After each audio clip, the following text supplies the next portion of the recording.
Hi friends, welcome back to 5 star rating kitchen. ఇవాళ వీడియోలో చికెన్లో పెరుగు వేసి ఇలా కొత్తగా ట్రై చేసి చూడండి. చాలా అంటే చాలా టేస్టీగా ఉంటుంది. ముందుగా దీనికోసం 1 కేజీ వరకు చికెన్ తీసుకుంటున్నాను.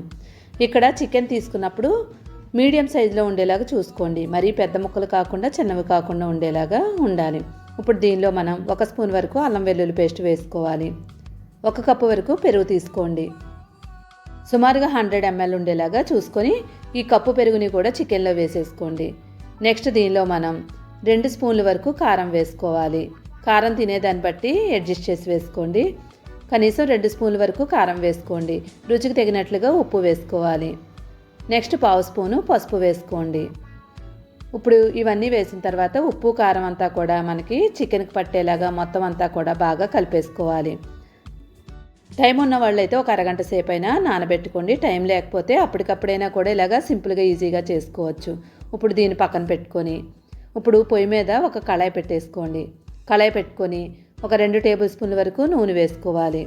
ఇక్కడ ఎక్కువ ఆయిల్ ఉపయోగించకుండా తక్కువ నూనెతోనే మనం చికెన్ కర్రీని తయారు చేసుకుంటున్నాం.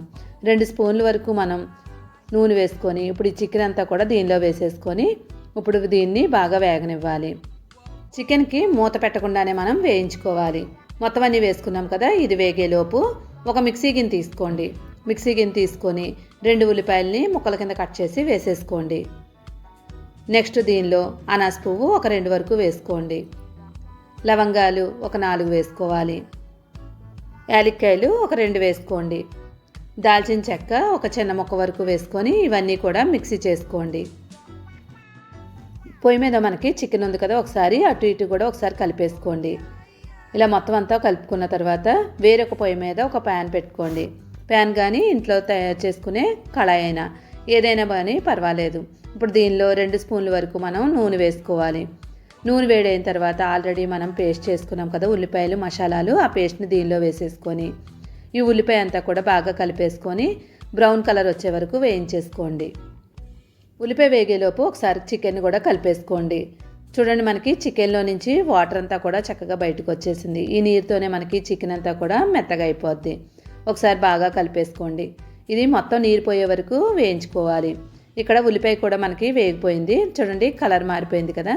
ఇప్పుడు 2 టమాటాలు తీసుకొని ముక్కల కింద కట్ చేసి వేసేసుకోండి. నెక్స్ట్ దీనిలో అల్లం వెల్లుల్లి పేస్ట్ 1 స్పూన్ వరకు వేసుకోవాలి.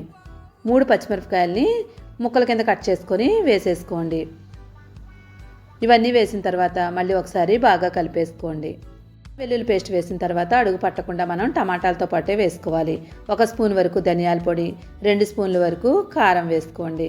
నెక్స్ట్ రుచికి తగినట్లుగా ఉప్పు వేసుకోండి. నెక్స్ట్ దీనిలో 1/2 స్పూన్ వరకు పసుపు వేసుకోవాలి. ఇప్పుడు మొత్తం అంతా కూడా బాగా కలిపేసుకోండి. ఇలా కలుపుకున్న తర్వాత ఆల్రెడీ ఇందాక మనం చికెన్ కలుపుకున్నప్పుడు పెరుగు మిశ్రమం ఉంది కదా, ఆ పెరుగు మిశ్రమాన్ని దీనిలో వేసేసుకోండి. నెక్స్ట్ దీనిలో 1/2 స్పూన్ వరకు జీలకర్ర పౌడర్ వేసుకోవాలి. ఇప్పుడు కొంచెం నీళ్లు వేసుకొని ఈ నీళ్ళని కూడా దీనిలో వేసేసుకోండి.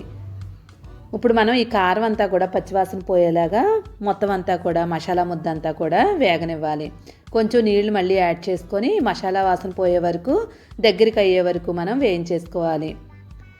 ఇక్కడ మనకి టమాటాలో నుంచి మసాలాలో నుంచి ఆయిల్ బయటకు వచ్చే వరకు వేయించేసుకోండి. ఇది వేగేలోపు మనకి చికెన్ కూడా వేగిపోద్ది. చూడండి, చికెన్లో నీరంతా పోయి దగ్గరికి అయిపోయింది. చికెన్ అంతా కూడా ఫ్రై అయిపోయింది. అలా అని మరీ డ్రైగా చేసేసుకోకూడదు.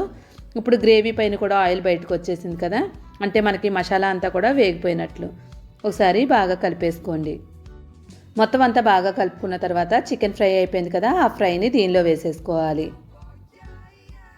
మొత్తం చికెన్ అంతా వేసుకున్న తర్వాత చికెన్కి మసాలా అంతా కూడా బాగా పట్టేలాగా ఒక 2 నిమిషాల పాటు వేయించేసుకోండి.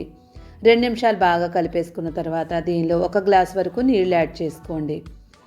ఇప్పుడు ఒకసారి బాగా కలిపేసుకొని 3 నుంచి 4 నిమిషాల పాటు మనం దీన్ని ఉడికించుకోవాలి. మరీ ఎక్కువ ఉడికించే పని ఉండదు. ఆల్రెడీ ఫ్రై చేసుకున్నాం కాబట్టి త్వరగానే మనకి ఉడికిపోద్ది.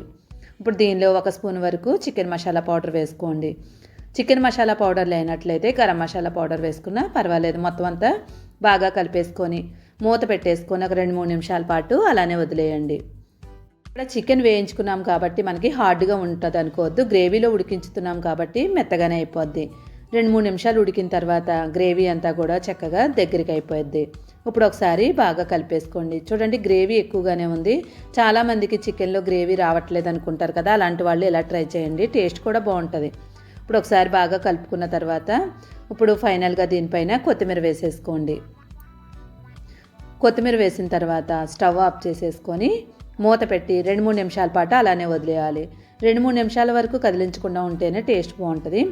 కొత్తిమీర ఫ్లేవర్ అంతా దిగి చక్కగా సువాసన వస్తుంది. టేస్ట్ కూడా సూపర్ అంటే సూపర్గా ఉంటుంది. గ్రేవీ మనకి రైస్లోకే కాదు, చపాతీ, నాన్, రోటీ దేనిలోకైనా కూడా సూపర్ ఉంటుంది. తప్పకుండా ఇలా ట్రై చేసి ఎలా వచ్చిందో కామెంట్ చేయండి. వీడియో నచ్చితే లైక్ చేసి ఛానల్ సపోర్ట్ చేయండి. ఇలాంటి మంచి మంచి వీడియోలు ఎన్నో పోస్ట్ చేస్తూ ఉంటాను. Thank you for watching. 5 star rating kitchen.